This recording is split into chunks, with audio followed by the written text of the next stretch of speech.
हे साथी, अगर आपका उम्र 60 साल से ज्यादा है, अगर आप भी सीनियर सिटीजन के श्रेणी में आते हो या आपके परिवार में कोई ऐसा शख्स है, तो उनके लिए 1 जुलाई से 5 चीजों पर 5 फायदे मैं आज बताने वाला हूं।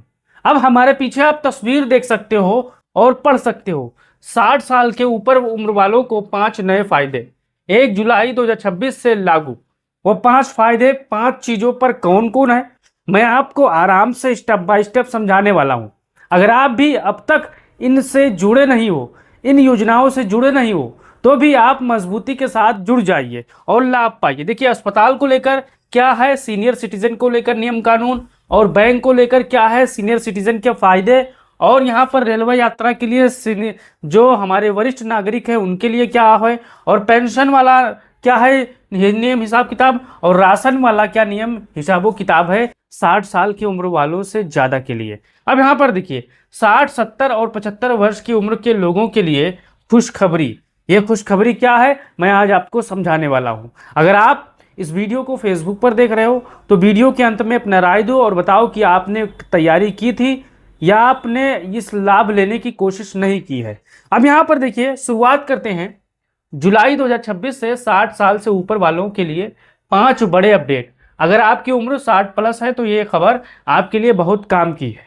अब यहाँ पर देखिए, जुलाई 2026 की शुरुआत के साथ 60 वर्ष से अधिक उम्र के लोगों के लिए बैंक, अस्पताल, पेंशन, राशन और रेल यात्रा से जुड़े कई महत्वपूर्ण नियम और सुविधाएं चर्चा में है। हर वरिष्ठ नागरिकों को इन बातों को जानकारी जरूर होनी चाहिए। अब यहाँ पर पहला देख लीजिए, अस्पताल में जब वरिष्ठ नागरिकों को मिलेगी ज्यादा प्राथमिकता। अब जैसे कि आपका उम्र 60 साल से ज़्यादा है, 65 हो, 70 हो या 75 हो, या आपके परिवार में कोई ऐसा बुजुर्ग है, वो जरूर आप उनको ये वीडियो दिखाइएगा और समझाइएगा। अब देखिए, सरकारी अस्पतालों में बुजुर्ग मरीजों को पहले पर्चा और इलाज की सुविधा देने पर विशेष जोर दिया जा रहा है। कई अस्पतालों में अलग कतार और हेल्प डेस्क की व्यवस्था यहाँ पर कर दी गई है। आयुष्मान भारत योजना के पात्र लाभार्थियों को लाखों रुपए तक के कैशलेस इलाज का लाभ यहाँ पर मिल सकता है। नियमित स्वास्थ्य जांच और दवाइयों की सुविधाओं पर भी सरकार का फोकस यहाँ पर बढ़ रहा है। अब यहाँ पर देखिए, अगर आपकी उम्र 60 साल से ज़्यादा है तो अस्पताल जाते समय अपना आधार, आयुष्मान कार्ड अगर आप पात्र हैं तो जरूर आप साथ ले जाएं, ताकि आप इस योजना से, इस लाभ से वंचित ना रह जाएं। तो आप बताओ, क्या अगर आपके परिवार में या आप कभी अस्पताल गए हो तो आपको क्या अतिरिक्त सुविधा मिली है? चाहे सरकारी अस्पताल हो चाहे प्राइवेट अस्पताल हो, आप इसको लेकर अपना कीमती राय जरूर दीजिएगा। अब यहाँ पर चलते हैं दूसरे नंबर पर, बैंक का नया अलर्ट। ये काम नहीं किया तो आपको आने वाले समय में दिक्कत या परेशानी हो सकती है। अब ये क्या है, जिन वरिष्ठ नागरिकों का केवाईसी अपडेट नहीं है उन्हें आपको जल्द पूरा करना चाहिए। अब कई बैंक वरिष्ठ नागरिकों को घर बैठे बैंकिंग सेवा भी उपलब्ध करा रहे हैं। कई प्राइवेट बैंक ऐसे हैं कि अगर आप उनसे संपर्क करते हो तो आपके घर खाता भी खोल देंगे और आपकी कोई दिक्कत वाली समस्या हो तो उसे दूर भी कर देंगे। पेंशन खाते में मोबाइल नंबर और आधार लिंक होना बहुत ज़रूरी होता जा रहा है। बैंक धोखाधड़ी से बचने के लिए वरिष्ठ नागरिकों को अतिरिक्त सावधानी बरतने की यहाँ पर सलाह दी जा रही है। एक छोटी सी लापरवाही आपकी बैंकिंग सेवाओं में रुकावट पैदा कर सकती है। अब यहाँ पर तीसरे नंबर की बात करें तो पेंशन वालों के लिए सबसे ज़रूरी खबर। अगर आप भी वृद्धा पेंशन या आप रिटायर सरकारी कर्मचारी हो या कहीं से आपको पेंशन मिल रही है तो आपको ये गौर से देखनी चाहिए और बात को समझनी चाहिए। अब बात क्या है, वृद्धावस्था में पेंशन और सरकारी पेंशन पाने वालों के लिए समय समय पर जीवन प्रमाण पत्र देना पड़ता है। अगर आपने जीवन प्रमाण पत्र नहीं बनवाया है तो आप फौरन बनवा लीजिए, ताकि आने वाले समय में आपको दिक्कत ना पड़े। या आपने केवाईसी करवा लिया है या नहीं करवाया है तो आप जरूर इसको लेकर बताइएगा। अब देखिए, डिजिटल लाइफ सर्टिफिकेट की सुविधा, अब ये काम पहले से आसान हो गया है।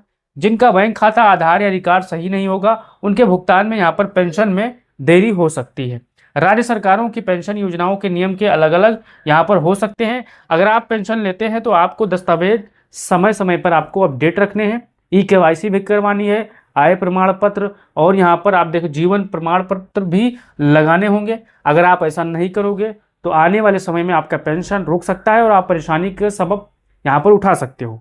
अब चौथे नंबर की बात करें, राशन कार्ड वालों के लिए। अब देखिए, अगर आप वरिष्ठ नागरिक हो, आपके नाम से राशन कार्ड है तो आपको क्या करना चाहिए, केवाईसी और आधार सत्यापन आपको रखना है, बेहद ज़रूरी है। पात्र परिवारों को राष्ट्रीय खाद्य सुरक्षा योजना के तहत राशन यहाँ पर मिलता रहेगा। कई राज्यों में अपात्र लोगों की जांच अभियान चल रही है। सही रिकॉर्ड होने पर राशन लेने में यहाँ पर कोई दिक्कत नहीं होगी। राशन कार्ड की जानकारी समय समय पर आपको जांचते रहना चाहिए, और ताकि आने वाले समय में आप हर महीने नियमित रूप से राशन यहाँ पर ले रहे हैं। अब हमारे बहुत से साथी ऐसे होंगे राशन कार्ड को लेकर, बताइएगा क्या आप पिछली बार राशन लिए थे, अगली बार राशन क्या आपका कैंसिल हो गया है या राशन चल रहा है, आपकी कौन सी दिक्कतें आ रही हैं राशन कार्ड को लेकर, जरूर कमेंट बॉक्स में बताइएगा। अब यहाँ पर चलते हैं 5वां, रेल यात्रा करने वाले बुजुर्ग जरूर पढ़ें। अब देखिए, लोअर वर्थ की सुविधा पहले की तरह उपलब्ध है। जरूरत पड़ने पर स्टेशन पर व्हीलचेयर और सहायता मिल सकती है। कई स्टेशनों पर वरिष्ठ नागरिकों के लिए विशेष सहायता सेवाएं यहाँ पर उपलब्ध है। तो अगर आप भी वरिष्ठ नागरिकों की कैटेगरी में आते हो, आप भी जब स्टेशन पहुँचते हो तो क्या आपको ये सुविधा मिलती है या नहीं मिलती है, आप इसको लेकर अपना राय जरूर दीजिएगा। और हमारे जितने भी साथी होंगे, मैंने आपको ये जो जानकारी दी है, ये जो महत्वपूर्ण जानकारी दी है, आपको ये कैसी लगी, और आप बताइएगा क्या अस्पतालों में सच में वरिष्ठ नागरिकों को सुविधा मिलती है? क्या बैंकों में वरिष्ठ नागरिकों को सही में 60 साल के ऊपर वाले को क्या ये सुविधा मिलती है? क्या रेल यात्रा के दौरान वरिष्ठ नागरिकों को क्या ये सुविधा सच में मिलती है? पेंशन के दौरान क्या वरिष्ठ नागरिकों को ये पेंशन वाला सुविधा ठीक से मिलता है? राशन लेने के दौरान क्या वरिष्ठ नागरिकों को सच में 60 साल के ऊपर वाले नागरिकों को सच में ये सुविधाएं मिलती हैं? आप इसको कैसे देखते हैं? आप अपना कीमती राय दीजिए। क्या आपने इन सबका लाभ लिया है, या आप लाभ लेने की सोच रहे हो, या आप इसका मतलब बढ़ चढ़कर हिस्सा लेना चाहते हो? तो आप अपना राय जरूर दो। और वीडियो अच्छा लगा तो, जानकारी अच्छा लगा तो वीडियो को शेयर करो। जय हिंद।